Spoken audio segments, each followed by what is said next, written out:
wanted to make another quick video on like sleep systems. Like if you're coming to Alaska and you want to plan a hunting trip, a week, 10 days, 2 weeks, whatever it is, I just want to show you the setup that I have. You might want to copy it, or it might give you some ideas on what you might need. So start with like a really nice tent. I had some cheaper tents to start with, and they just weren't happy with them. They're really loud in the wind. You get wet. They have a lot of condensation problems. They're heavy. It's worth the money if you're coming to Alaska for a sheep hunt or a moose hunt or a grizzly hunt, or your once in a lifetime hunt. You're really gonna have a nice tent. I got a whole review on this KUIU tent, but you just want something that's 4-season rated, something that's rated for wind, and there's some other brands. You don't have to buy KUIU. MSR makes some decent tents. Stone Glacier makes a nice tent. There's some other ones. And then, so coming inside,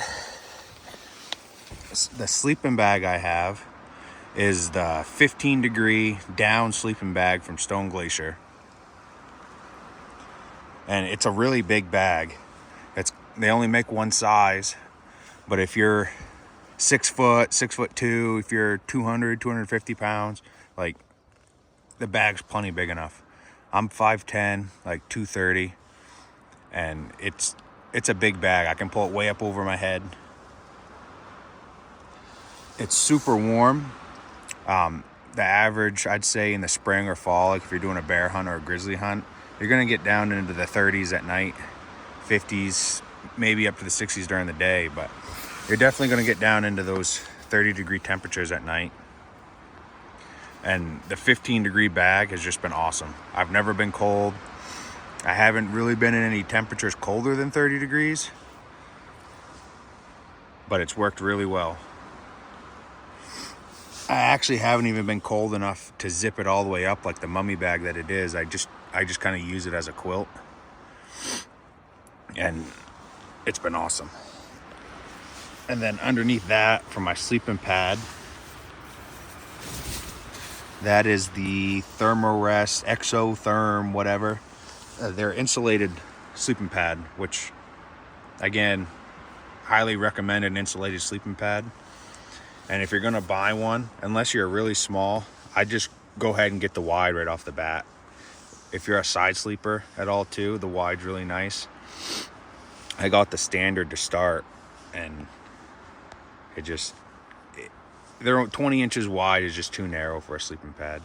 This one's 24, I think, and it's the mummy style, so it kind of tapers down towards the feet. And I've had that for 3 seasons now. No holes in it. It doesn't leak. It's super easy to blow up. Packs down real small. It's like 1.25 pounds. And then I got my pillow.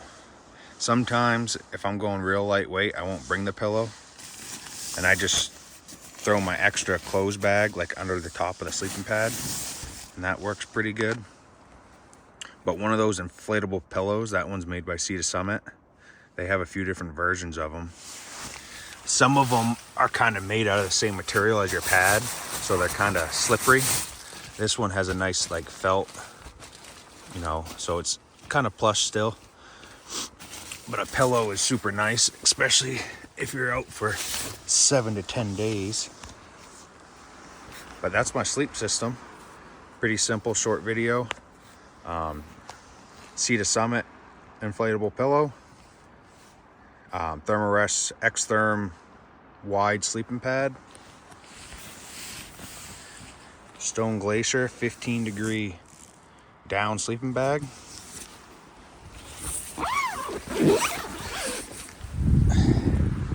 And the KUIU Storm Star tent.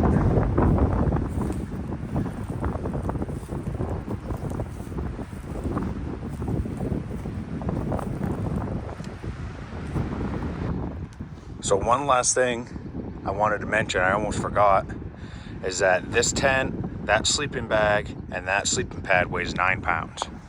So for a 4-season tent, a 15-degree sleeping bag, and an insulated sleeping mat, I'm at 9 pounds, which is slightly heavy if you're doing like a sheep hunt or something. But the durability, the warmth, and the weatherproofing that I have with this, I'd rather pack the extra 3 or 4 pounds and try to save that weight somewhere else. But that's the sleep system.